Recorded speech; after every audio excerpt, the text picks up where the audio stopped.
In today's video, I'm going to teach you a guide how to build and sell Replit websites to local businesses. We'll move from opening Replit to finding and publishing a project and then getting it in front of paying clients through a freelance marketplace so you can start turning your work into income. First, head to replit.com. From the home dashboard, you'll be in the workspace where your websites live. Make sure you're signed in and ready to work from your main dashboard so everything is saved and easy to access. Next, go to your project to see your existing projects. On Replit, the Projects or RPLs section lists everything you've built. Click Projects in the left sidebar or use the RPLs page to open your catalog and quickly scan what's already available.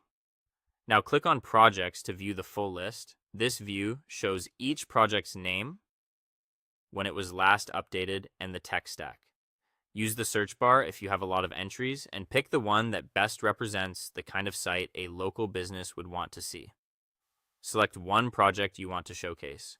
Before sharing it with anyone, make sure the project is published so it's publicly accessible.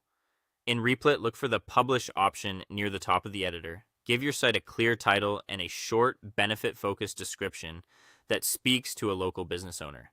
After publishing, copy the public URL, open it in a private browser window and on different screen sizes to confirm it loads without requiring login and looks good on mobile. Test key pages, contact forms, and navigation. If something looks off, return to the editor, make your fixes, and republish.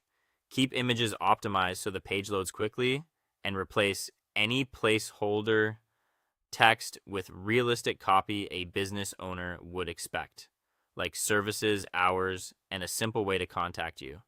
With your live demo ready, you can create a Fiverr account and sell your projects.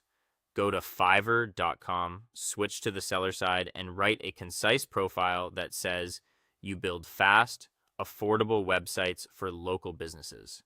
When you create a gig, include your Replit preview link as the live demo, add clear screenshots, and list exactly what buyers receive, such as a one-page site, mobile responsiveness, basic SEO setup, and one round of revisions. Set a realistic delivery time and explain how you'll hand off the site, whether that's transferring the Replit project or hosting it for them. Add a brief FAQ covering updates and what content you'll need. Finally, publish your gig and share the link with local businesses, pointing them to your Replit demo so they can see it in action. That's all for today. Thank you for watching, and I'll see you guys in the next one.